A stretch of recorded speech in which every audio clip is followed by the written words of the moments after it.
네, 연합뉴스TV는 안전한 대한민국을 위한 산업안전기획 보도를 이어가고 있습니다. 특히 안전 강국으로 꼽히는 스웨덴의 모범 사례를 집중 보도하고 있습니다. 어제 전해드린 것처럼 스웨덴은 전 세계에서 손꼽히는 산업안전 강국이지만 처음부터 그랬던 건 아닙니다. 뼈아픈 참사도 있었는데요. 하지만 이 사고를 계기로 스웨덴은 180도 달라졌습니다. 변화의 계기가 된 현장을 신선재 기자가 다녀왔습니다. 151년 전 2월의 어느 날, 눈 덮인 작은 도시 티다홀름은 깊은 슬픔에 잠겼습니다.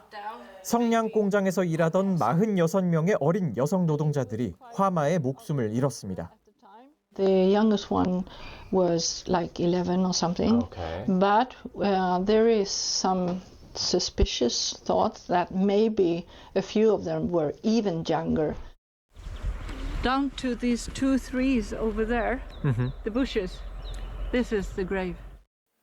시작은 성냥곽을 만들던 한 여성이 떨어뜨린 작은 불씨였습니다. 불씨는 금세 공장을 삼킬 듯 타올랐습니다. 하지만 재앙은 따로 있었습니다.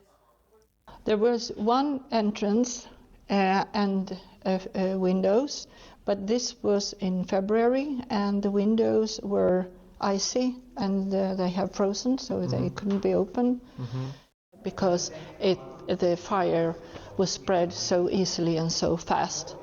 And they all panicked, of course, and they were rushing to the doors, but unfortunately the doors were swinging inwards, and as the crowd was crowded outside the door, you couldn't open it.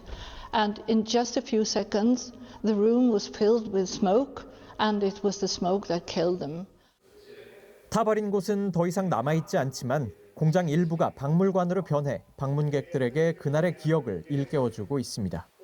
Hon var ju med på den här olyckliga branden och då var det ju flera som blev dödförklarade.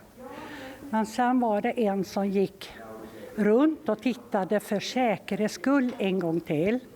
Och då var det en som upptäckte att hon andades. Så att hon klarade sig innan det blev något dumt. Så hon överlevde branden. 참사의 고통은 컸지만 스웨덴이 산업안전 강국으로 거듭나는 계기가 됐습니다.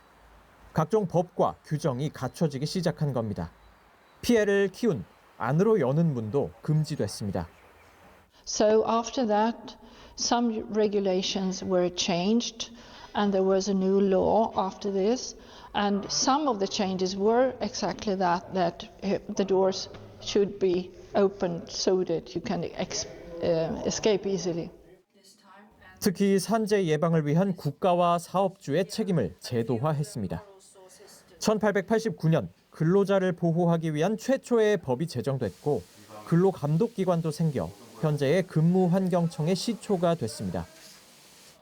이후에도 공장 화재는 종종 발생했지만 대형 인명피해로 이어지는 참사로 번지지는 않았습니다. 스웨덴 사람들이 산업 안전에 대한 각별한 인식을 갖게 된 배경에는 이런 참사에 대한 집단적 기억도 자리하고 있었습니다. 이 기억은 확실한 제도 개선 그리고 재발 방지로 이어졌습니다. 스웨덴 티다홀름 박물관에서 연합뉴스TV 신선재입니다.